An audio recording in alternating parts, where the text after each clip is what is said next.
The doctor who lived past 100, and what he ate every day.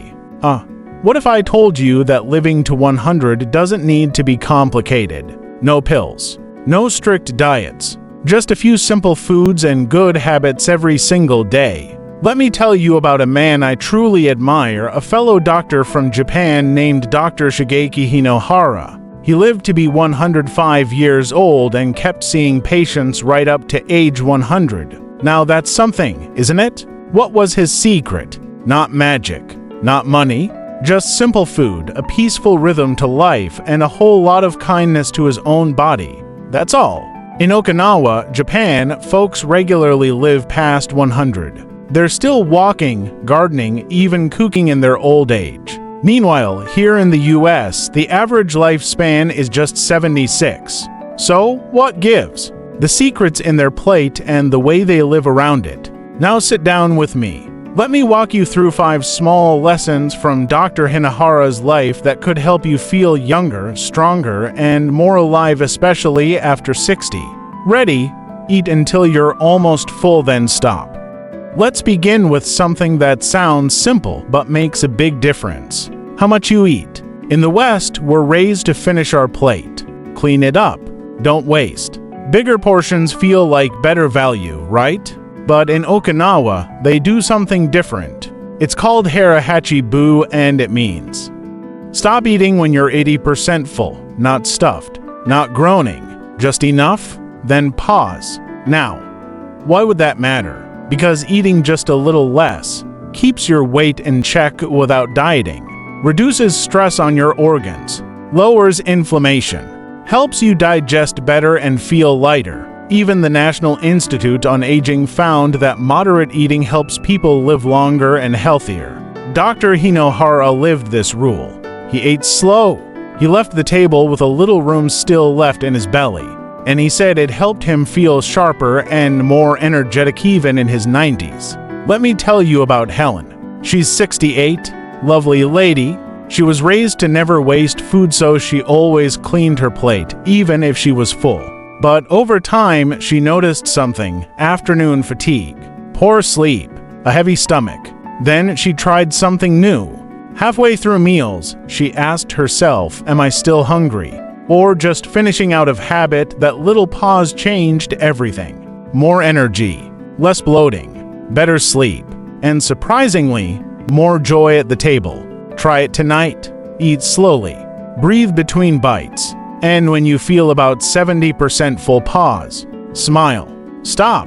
Because the amount you eat is just the beginning.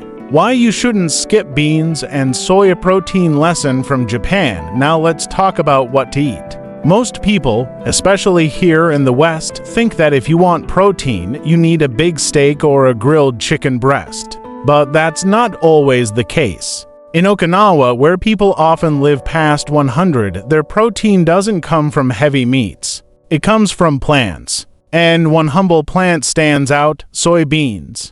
Yes, soy, tofu, miso, edamame, natto, these are staples in their daily meals. Not once a week, not just a side dish.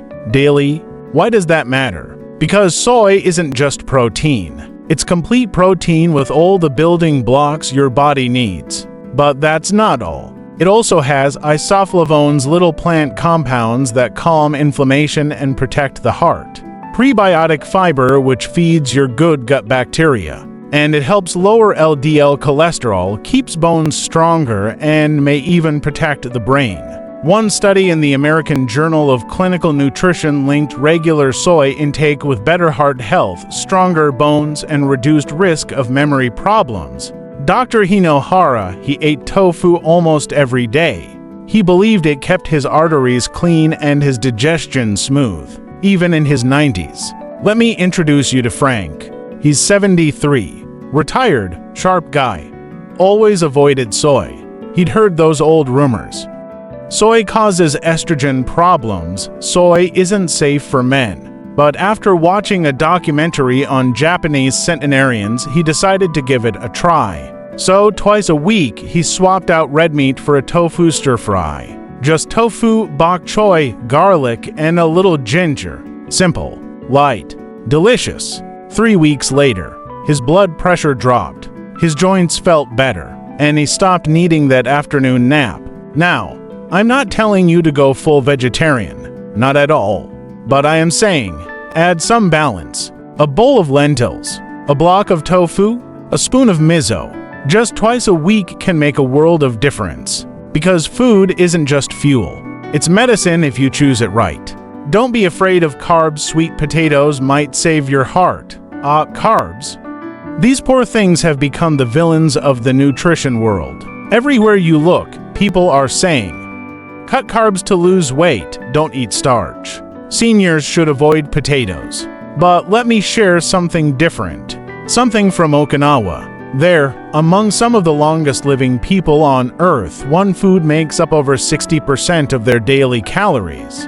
And no, it's not rice. It's not bread. It's purple sweet potatoes. Now I know what you might be thinking. Isn't that just sugar in disguise? No, my friend. These Japanese sweet potatoes are something special. They're rich in anthocyanins, powerful antioxidants that protect your blood vessels and slow aging. Packed with fiber to steady your blood sugar and help digestion. Full of potassium and vitamin C to support your heart and immune system. And they have a low glycemic index, meaning they won't spike your blood sugar like processed carbs. Dr. Hinohara, he often chose sweet potatoes instead of rice. He said they were gentler on the body and full of nourishment. And guess what? The National Institutes of Health agrees. Their research shows that foods rich in anthocyanins like these sweet potatoes may help improve blood vessel health, reduce inflammation, and even slow memory decline in older adults. Now let me tell you about Paul. Paul is 69, a good man used to be a bus driver. He was pre-diabetic, tired all the time, frustrated. He avoided all carbs, thinking he was doing the right thing. But instead, he felt worse, low energy, constant cravings. Then his dietitian gave him a different idea. Try steamed Japanese sweet potatoes, she said. Not fried, not candied, just steamed. Simple, clean. So Paul started adding just half a cup to lunch. That's it. 2 weeks later, his energy lasted all afternoon, his cravings nearly disappeared, and his blood sugar became more stable than it had been in months. See, the trick isn't avoiding carbs, it's choosing the right ones. The Japanese don't fear carbs, they respect them. They eat them close to nature in moderation and with balance. So here's your takeaway. You don't need to be scared of carbs, you just need to be smart about them. Try a small serving of sweet potato.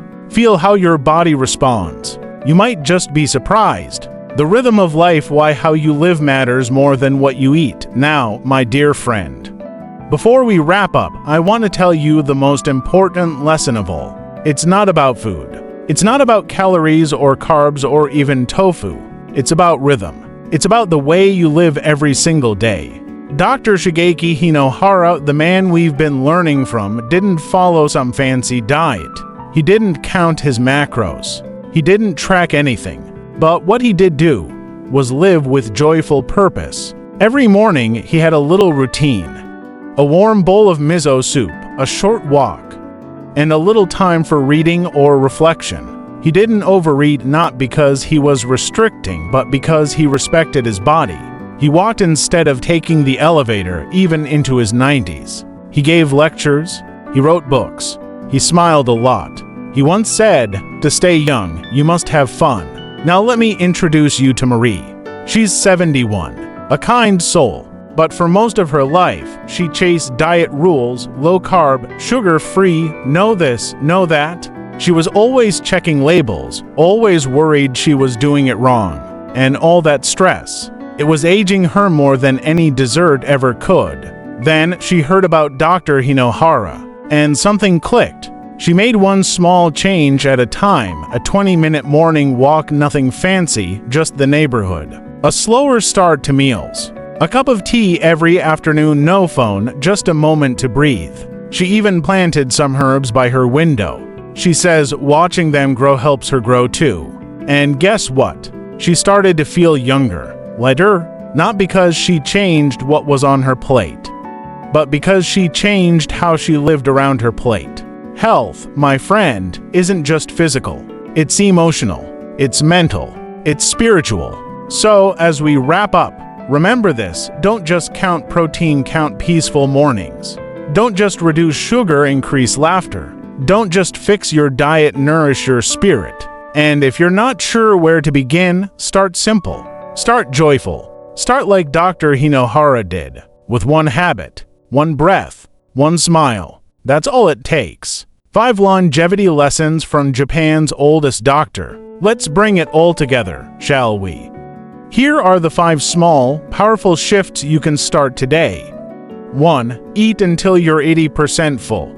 Feel lighter, digest better, live longer. 2. Add plant proteins, tofu, lentils, edamame, gentle on your body, strong on results. 3. Include fermented foods. A spoon of miso or a few pickled veggies can heal your gut and lift your mood. 4. Choose smart carbs. Sweet potatoes won't spike your sugar, they'll support your heart and brain. 5. Live with rhythm and joy. Smile more. Move gently. Make space for peace every single day. And remember, you don't need a perfect plan. You just need a gentle start. Try miso soup. Steam a sweet potato. Smile at lunch. Because this isn't just about adding years to your life. It's about adding life to your years. Now, who's with me?